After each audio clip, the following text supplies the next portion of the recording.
Welcome to our special channel, Inspire Soul's Words. We are here to provide you with daily doses of wisdom and inspiration to ignite a life of meaning and deeper awareness. If you are looking for content that enlightens your minds and propels you towards personal growth and reflection, you are in the right place. By subscribing to our channel, you'll have a unique opportunity to access exclusive content aimed at enhancing the quality of your life. We strongly believe in the importance of sharing knowledge and wisdom with others. In today's interconnected and fast-paced world, it's imperative that we collaborate to build a community where all individuals strive for positive thinking and personal development. If you've enjoyed the content we've presented today and are seeking more wisdom and inspiration, don't hesitate to subscribe to our channel and become a part of our community. Your participation and support mean a lot to us, and they help us produce more content that can inspire and guide you on your journey towards a life of deeper purpose and greater wisdom. Please click the subscribe button and give a like to this video. Thank you for being a part of our journey, and we look forward to sharing more wisdom and inspiration with you in the future.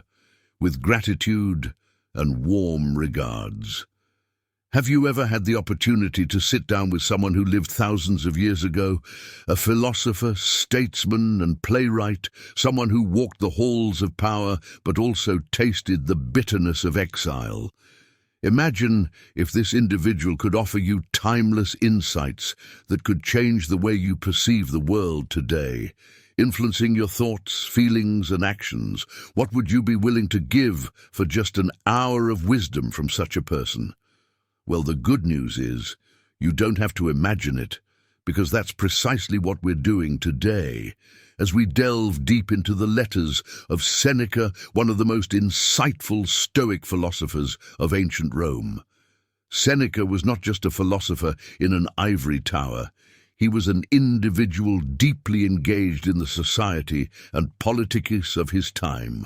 From advising emperors to experiencing the ups and downs of political life, his observations about the human condition weren't mere academic exercises. They were drawn from the crucible of lived experience, making them as relevant today as they were nearly 2 millennia ago. The Letters from a Stoic, a series of moral epistles to his friend Lucilius, represent some of the most poignant philosophical texts ever penned.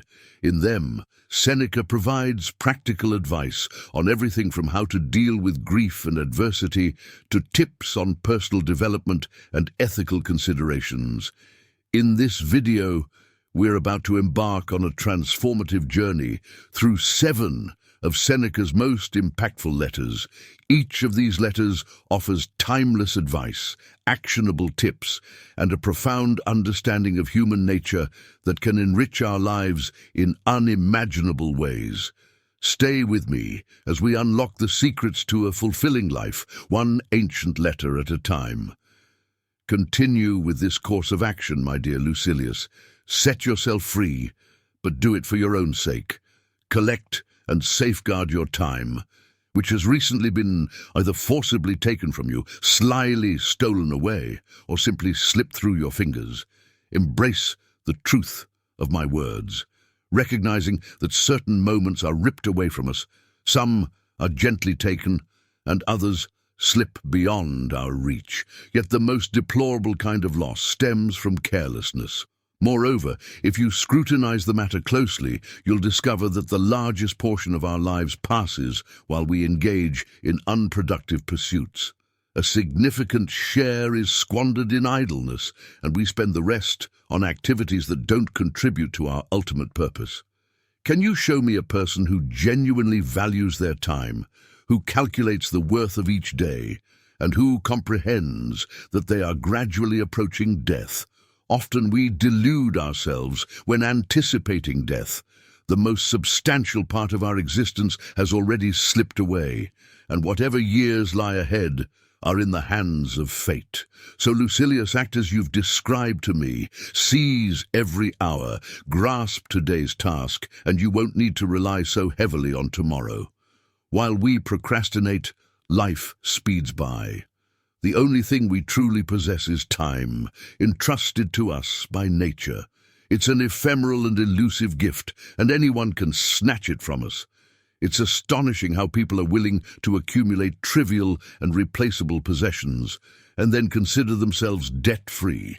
However, they don't realize that when they receive the precious commodity of time, it's a loan they can never repay. You might be curious about my personal practice, considering that I've been preaching to you so freely.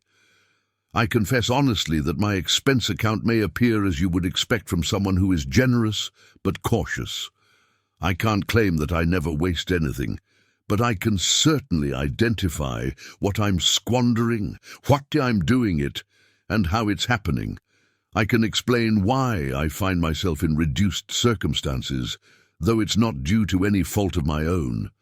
People are forgiving of those who face financial hardship, yet they seldom extend a helping hand. So what's the current situation?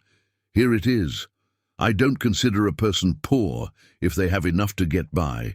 However, I strongly advise you to guard and preserve what genuinely belongs to you. It's never too early to start doing so because, as our ancestors believed, it's too late to save when you reach the bottom of the cask. The amount left at that point is meager, and its quality is inferior. Continue your current path, my dear Lucilius, and hasten to maintain it. By doing so, you'll have an extended period to savor an enhanced and self-assured mind. Undoubtedly, you'll find enjoyment in the process of self-improvement and inner peace. Yet there's an entirely distinct pleasure that emerges from contemplation when your mind has been thoroughly cleansed of every stain and it radiates brilliance. You surely recall the joy you experience when you shed the garments of childhood and donned the toga while being escorted to the forum. However, you can anticipate even greater joy when you cast away the mindset of boyhood and acquire the wisdom that situates you among men. It's not boyhood that clings to us, but something more insidious, boyishness. This state of mind is particularly grave because it combines the authority of old age with the follies of boyhood, and even the absurdities of infancy. Boys fear trifles, children fear shadows. We, however, fear both. All you need to do is progress, and you'll realize that some things should be less dreaded, precisely because they evoke great fear. No evil is truly significant if it's the last of all evils. Death, when it arrives, would be terrifying if it could linger. However, death must either not come at all or come and go. You argue that it's challenging for the mind to reach a point of scorning life, but consider the trifling reasons that drive people to such disdain. One person takes their life before their lover's door. Another leaps from a rooftop to escape the nagging of a temperamental master, while a third thrusts a sword into their own body to evade capture after fleeing. Do you not believe that virtue can be just as influential as excessive fear? A peaceful life cannot be attained by those who dwell too much on prolonging it or regard living through numerous consulships as a great blessing. Remind yourself daily that you should be able to depart from life contentedly. Many individuals cling to life just as those caught in a swiftly flowing stream cling to thorns and sharp rocks. Most people vacillate between the fear of death and the hardships of life. They are reluctant to live, yet they are unsure how to die. Hence, ensure that your life as a whole is pleasing to you by dismissing all worries about it. No possession can bring happiness to its owner unless their mind is reconciled to the prospect of loss. Nevertheless, nothing is lost with less discomfort than that which once lost will not be missed. Therefore, strengthen your spirit and face misfortunes, even those that befall the most powerful. Consider, for instance, that the fate of Pompey was determined by a boy and a eunuch, while that of Crassus was sealed by a cruel and insolent Parthian.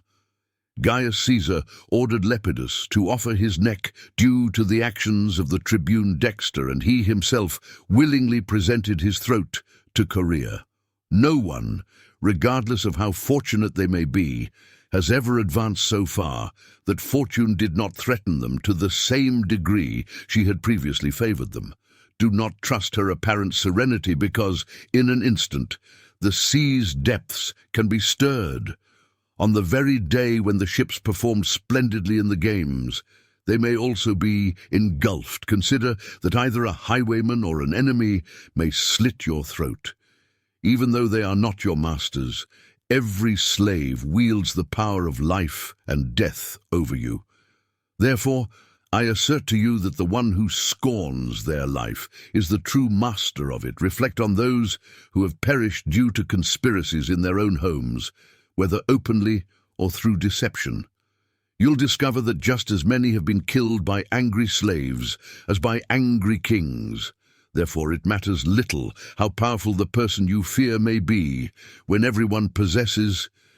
You might argue, but if I happen to fall into the hands of the enemy, the conqueror will command that I be led away. Whether I'm already being led, why do you voluntarily deceive yourself and need to be told this now, for the first time, the fate under which you have long been laboring? Take my word for it. Since the day you were born, you've been heading in that direction. Reflect on this thought as well as others of a similar nature, if we want to become at ease with that final hour that casts a shadow over all preceding hours. However, I must conclude my letter. Allow me to share a saying that resonated with me today. It's drawn from another person's wisdom. Poverty, brought into conformity with the law of nature, is great wealth. Do you know what limits this law of nature prescribes for us? Merely to stave off hunger, thirst and cold. To banish hunger and thirst, you don't need to seek favors from the wealthy or endure their stern or patronizing attitudes. You needn't cross the seas or go to war. Nature's necessities are easily accessible and within reach. It's the superfluous things that make people toil, wear out their clothing, age in military camps, and send them to foreign shores. What is sufficient is readily available to us. One who makes a fair pact with poverty is wealthy.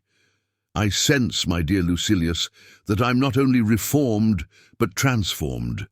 However, I do not yet assume or entertain the hope that no elements in me remain to be changed. Indeed, there are many aspects that need refinement, slimming down, or highlighting. This very realization, though, demonstrates that my spirit has improved. It can now recognize its own faults previously hidden. In some cases, ailing individuals are congratulated because they have acknowledged their illness.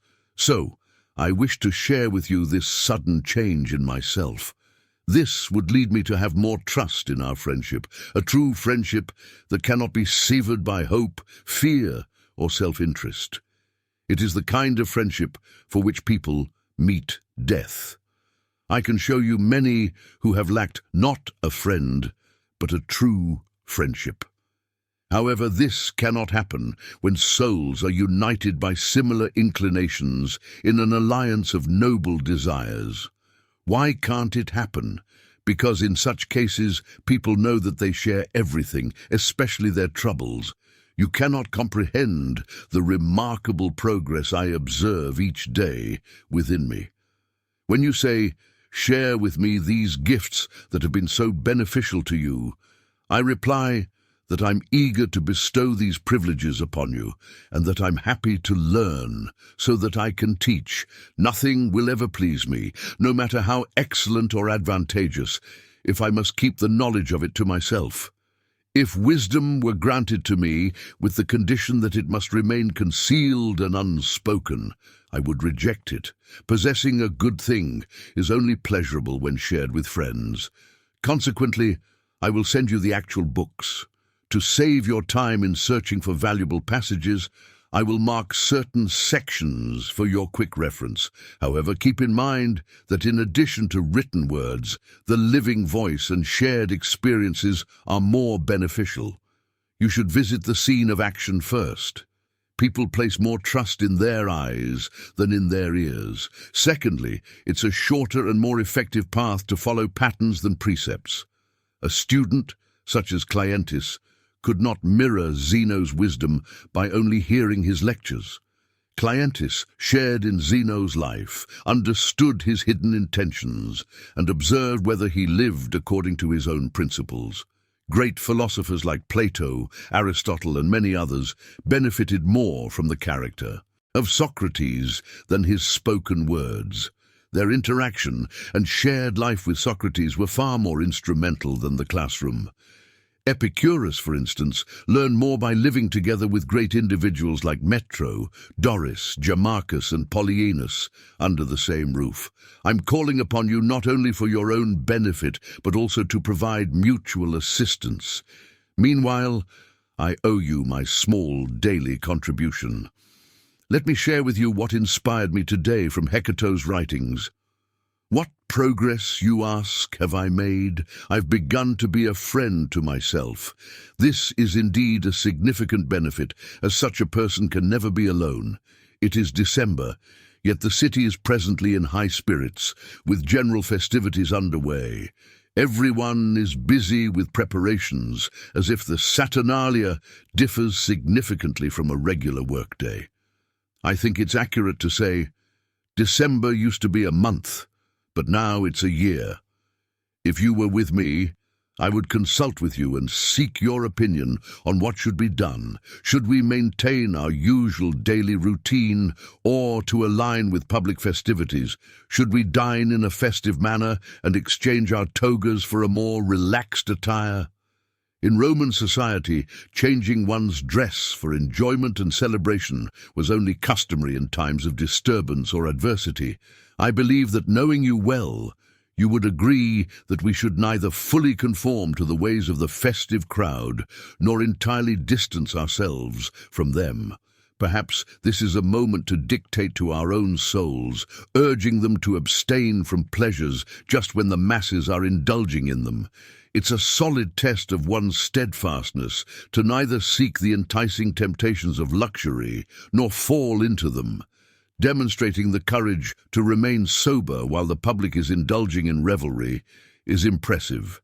Displaying greater self-control by refraining from both extremes, thus not making oneself conspicuous nor merging with the crowd, is a more substantial achievement. It's possible to enjoy a holiday without excess. I'm genuinely committed to testing the strength of your character, drawing from the wisdom of great men. I have another lesson for you. Set aside a specific number of days during which you willingly accept the simplest and most frugal meals, as well as wearing rough and plain clothing.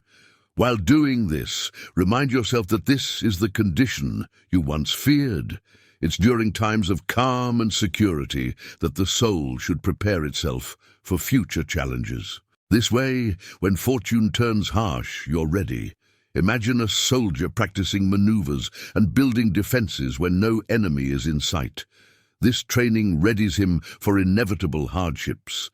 In a time of peace, he willingly engages in strenuous exercises to be well prepared for times of war. If you want someone not to flinch in a crisis, train them beforehand.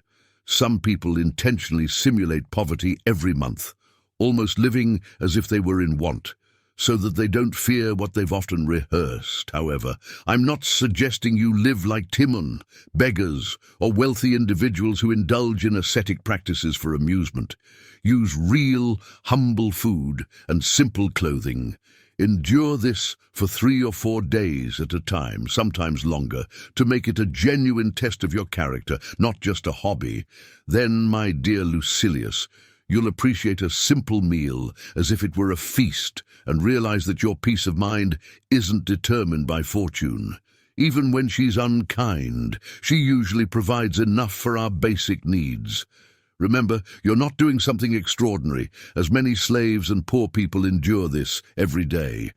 What sets you apart is that you're doing it voluntarily, and you'll find it equally manageable as an ongoing practice, not just an experiment now and then. We should practice for the real thing, like working on our stoicism against a training dummy. By becoming familiar with poverty, we'll be better prepared for times when fortune is less kind. You'll find that being rich in spirit can be achieved even when facing the challenge of poverty. Even Epicurus, the philosopher of pleasure, used to set specific intervals during which he intentionally satisfied his hunger with very modest fare. He did this to examine whether he fell short of complete happiness, and, if so, by how much. He wanted to understand if this amount was worth the significant effort required. This is documented in the well-known letter he wrote to Polyaenus during the archonship of Carinus, where he boasted of living with less. Epicurus lived on less than a penny, while Metrodorus, whose progress wasn't as advanced, needed an entire penny. Can you believe that such meager fare can lead to contentment? Yes, it can.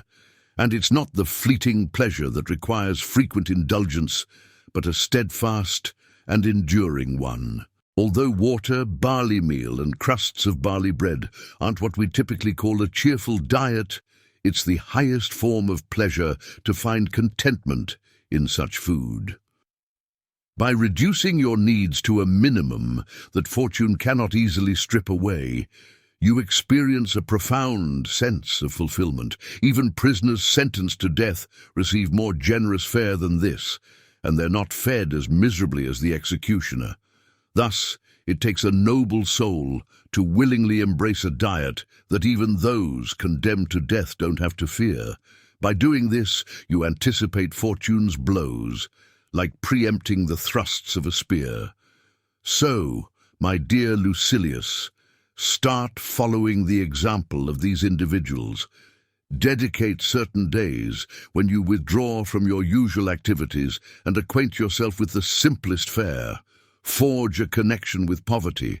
Dare, my friend, to scorn wealth and mold yourself into a kindred spirit with your God. The one truly connected to God is the person who has learned to live happily without wealth, viewing it as something that may come or go. I don't forbid you from possessing wealth, but I want you to attain a state where you can possess it with fearlessness. This can be achieved only by convincing yourself that you can live a happy life with or without wealth, and that you should always see riches as something that might elude you. Now, I must wrap up this letter. You may ask, what about the draft on Epicurus? Remember that uncontrolled anger leads to madness. You're undoubtedly aware of this truth, having experienced anger not only toward your slaves, but also your enemies. It emerges from love as often as hatred, and is evident in both significant and trivial matters. It's not the scale of provocation, but the disposition of the soul that matters. Just like a fire, it doesn't depend on the size of the flame, but what it falls upon. A massive fire may not affect solid timbers, while a small spark can ignite dry and flammable materials into a raging inferno. The same principle applies to anger. A powerful outburst can lead to madness, and therefore anger should be avoided. This isn't just to prevent excess, but to maintain a sound mind. You are engaged in a commendable endeavor, one that will greatly benefit you as you persist in your quest for true wisdom. It is rather foolish to pray for wisdom when you can acquire it from within yourself. There's no need to raise your hands to the heavens or beg the guardian of the temple for a chance to have your petitions heard. God is near with you and within you. What I mean, Lucilius, is that a divine spirit resides within us, one that observes our actions, both good and bad, and serves as our guardian.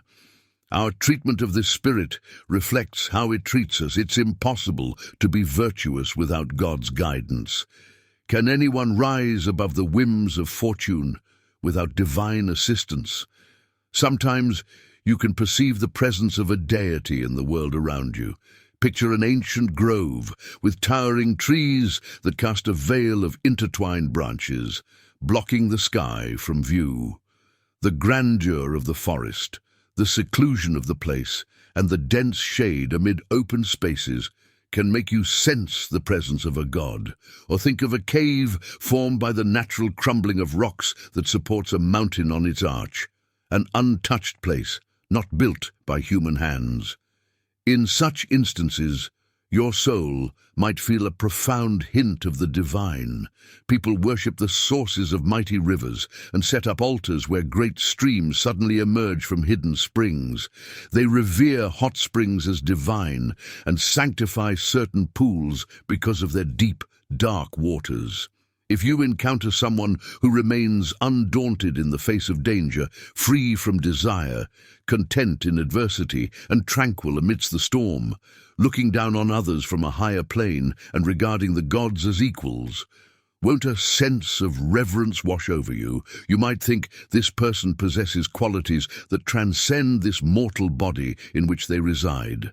A divine power has descended upon them, a soul that rises above others, maintaining self-control and confronting every experience with indifference, like a spectator watching our fears and prayers from a distance, is moved by a heavenly force.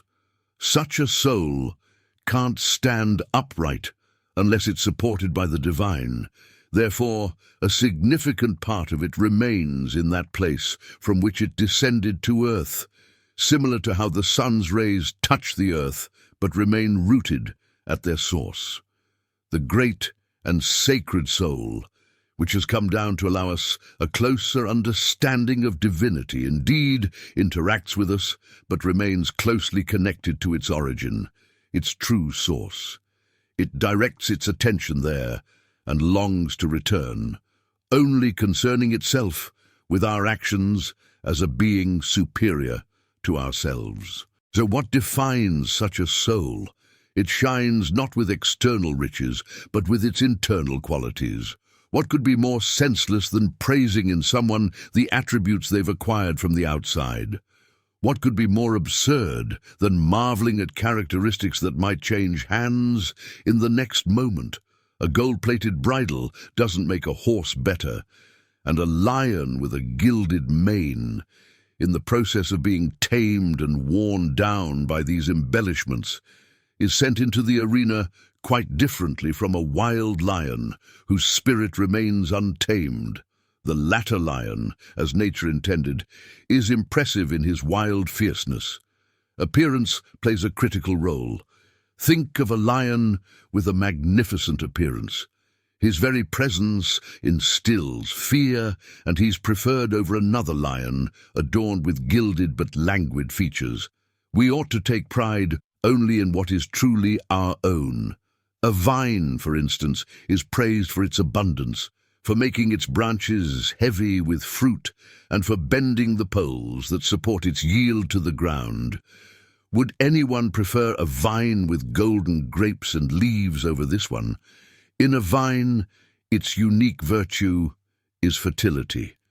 Similarly, with humans, we should laud what is inherently theirs. Suppose a person has beautiful slaves, an impressive house, a large estate, and substantial wealth. None of these things are inherent to the person, though. We should commend what cannot be given or taken away. What is truly personal, that is the soul, and perfected reason within the soul. Man is a rational being, and his highest good is reached when he fulfills the purpose that nature assigned him at birth, which is living in accordance with his own nature. Sadly, this basic task is turned into a challenge by the collective madness of humanity. We push each other toward vice, making it harder for a person to find salvation when there's no one to restrain them, but plenty to encourage them toward depravity. I found great pleasure in your letter, though I hope you won't insist on its Stoic meanings. Stoics tend to view pleasure as a vice. We're aware that following Stoic principles, even joy could be seen as morally questionable, as real joy can only be attained by the wise. Common usage often takes delight in a friend's promotion, marriage, or the birth of their child. But these events are more likely harbingers of sorrow. True joy should be unceasing, and it should never transform into its opposite. Virgil speaks of evil joys of the mind, but I believe he wasn't wrong to use the word joy in this context, as he's expressing the idea that people derive delight from their own wickedness. Nonetheless, I wasn't mistaken in describing my feelings about your letter as pleasure. Though an uninformed individual might experience joy if the reason behind it is honorable, this emotion often lacks restraint, can quickly shift, and is inspired by a misguided belief about a false good. I turn back to the topic at hand. Allow me to tell you what delighted me in your letter. You have a firm grasp on your words. Your language doesn't carry you away, leading you off course. Many writers are tempted by the allure of a captivating phrase, guiding them towards a different subject than the one they initially intended. However, this was not the case in your letter. All your words are concise and well suited to the subject. You say everything you wish and imply even more than you express. This is evidence of the significance of your topic, indicating that your mind, along with your words, is free of superfluous or bombastic elements. While I did notice some metaphors in your writing, they were not daring ones, but rather the kind that have been tried and tested through use. I also found similes, which I believe to be necessary, though not for the same reasons as poets employ them. Our ancient prose writers, who had not yet acquired the style designed to garner applause, but were committed to delivering their arguments, use comparisons liberally.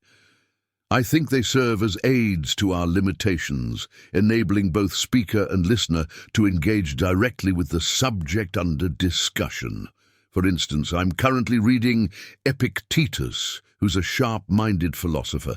Though he writes in Greek, he upholds Roman ethical standards. One of his similes particularly appealed to me, involving an army marching in a hollow square in a place where they might expect an attack from any direction, ready for battle. He states that this is what the wise person should do, ensuring all their resources are deployed on all sides. Wherever an attack threatens, they have their support ready and can swiftly respond to the leader's orders without confusion. This is commonly observed in armies led by great generals, where the troops instantly understand their commander's instructions, thanks to their well-organized formations. Epictetus argues that this is even more crucial for people like us. Soldiers have frequently been intimidated by an imagined enemy, and the seemingly most treacherous path has turned out to be the safest. However, folly provides no rest, as it is haunted both at the front and rear of the column, with panic on both flanks. Folly is pursued by danger, making it fearful of everything, unprepared and scared even by auxiliary forces. On the other hand, the wise person is fortified against all threats, remaining undaunted in the face of poverty, sorrow, disgrace, and pain, walking boldly against and among them. We humans are restrained and weakened by numerous vices that we have indulged for a long time, and cleansing ourselves is a difficult task. Not only are we defiled, but we have become dyed by these vices. However, putting one metaphor aside, let me raise this question that I often ponder in my heart. Why does folly have such a strong grip on us? Firstly, it is because we do not fight against it with enough strength.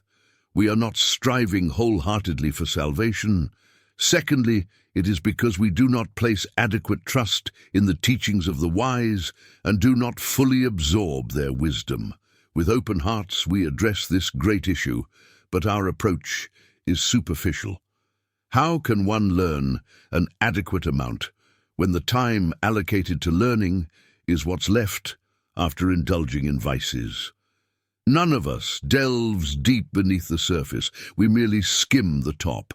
We regard the little time we spend searching for wisdom as sufficient and surplus for a busy person. One significant obstacle is our readiness to be content with ourselves.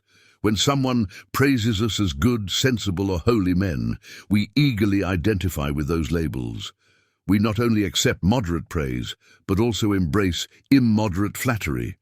We desire commendation for certain actions, even when we are engaged in precisely the opposite behavior. Flattery often prevents us from seeking reform.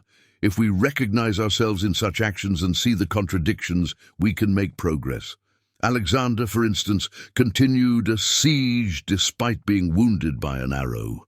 He was aware that the pain was real, even though people praised him as divine.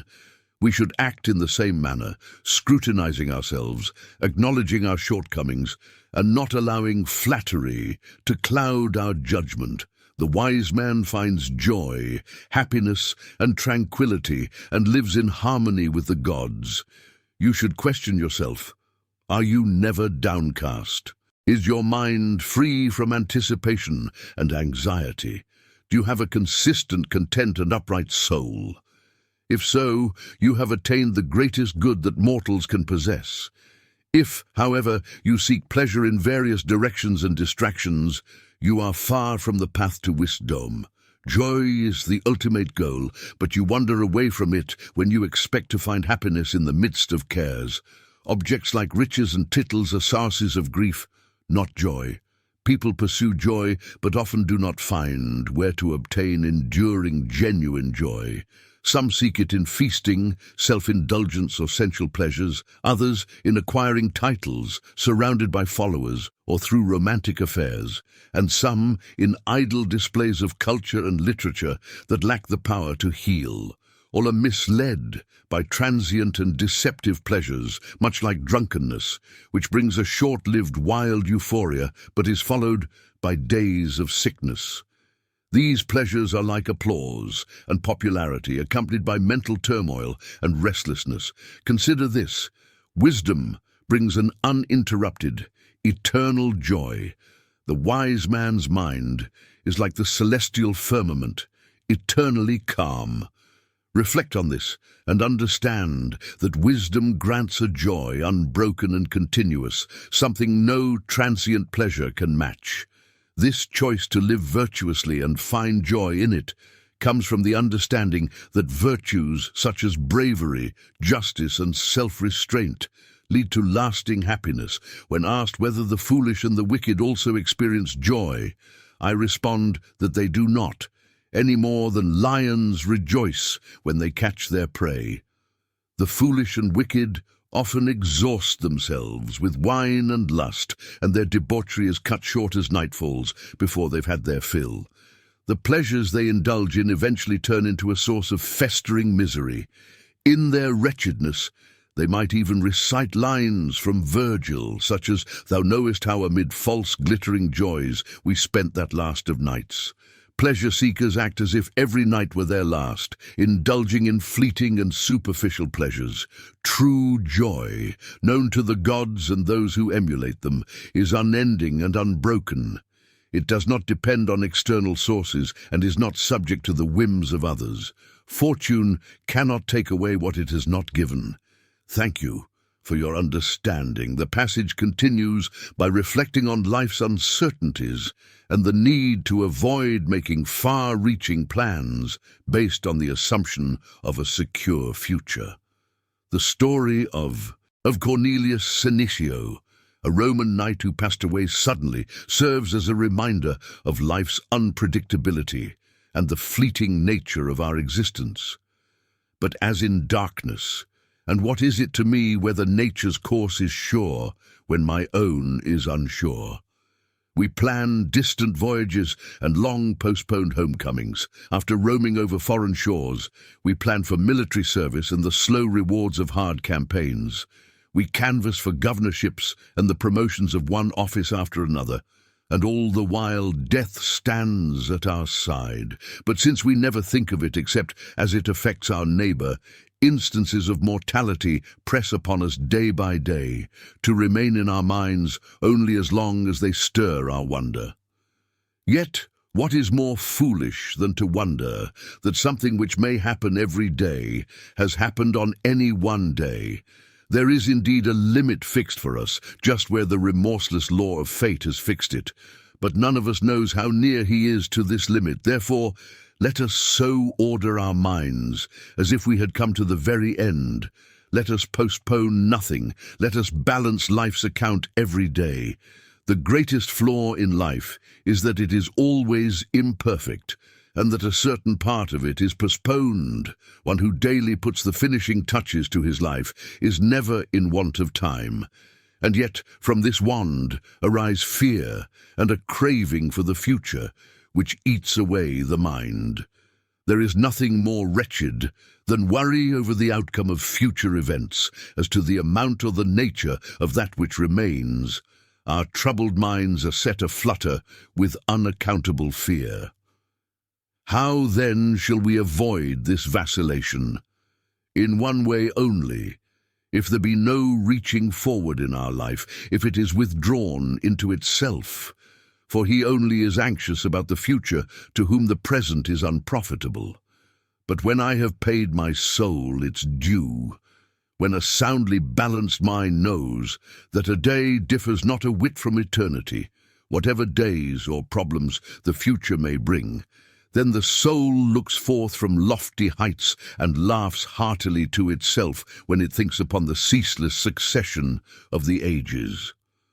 For what disturbance can result from the changes in the instability of chance, if you are sure in the face of that which is unsure?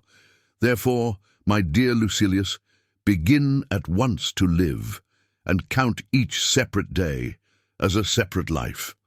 He who has thus prepared himself, he whose daily life has been a rounded whole, is easy in his mind.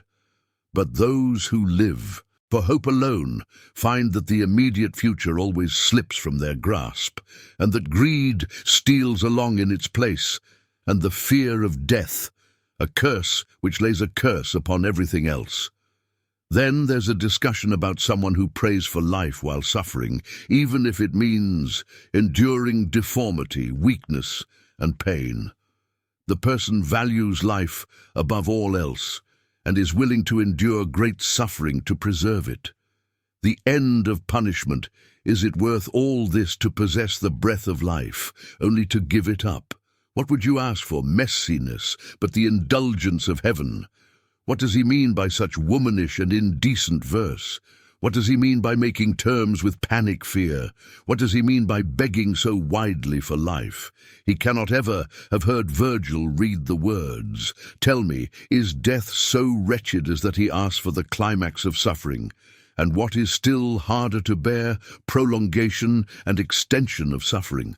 What does he gain thereby? Merely the boon of a longer existence. But what sort of life is a lingering death? Can anyone be found who would prefer wasting away in pain, dying limb by limb, or letting out his life drop by drop, rather than expiring once for all? Can any man be found willing to be fastened to the accused tree, a long, sickly, already deformed, swelling with ugly tumors on chest and shoulders, and draw the breath of life amid long drawn-out agony? I think he would have many excuses for dying even before mounting the cross. Deny now, if you can, that nature is very generous in making death inevitable. Many men have been prepared to enter upon still more shameful bargains, to betray friends, in order to live longer themselves, or voluntarily to debase their children, and so enjoy the light of day, which is the witness of all their sins. We must get rid of this craving for life, and learn that it makes no difference when your suffering comes, because at some time you are bound to suffer. The point is not how long you live, but how nobly you live, and often this living nobly means that you cannot live long. As we wrap up this illuminating exploration into Seneca's letters from a Stoic, it's vital to take a moment to reflect on the transformative lessons that this ancient philosopher has offered us. Today, we've dissected a curated selection of letters that cover an expansive range of topics, from the essence of time to the intricacies of human relationships, from the simple life to our complex inner worlds. These messages, penned nearly 2 millennia ago, provide indispensable guideposts for anyone committed to the journey of personal development and philosophical enrichment. Time is our most precious resource, as discussed in Letter 1 on saving time.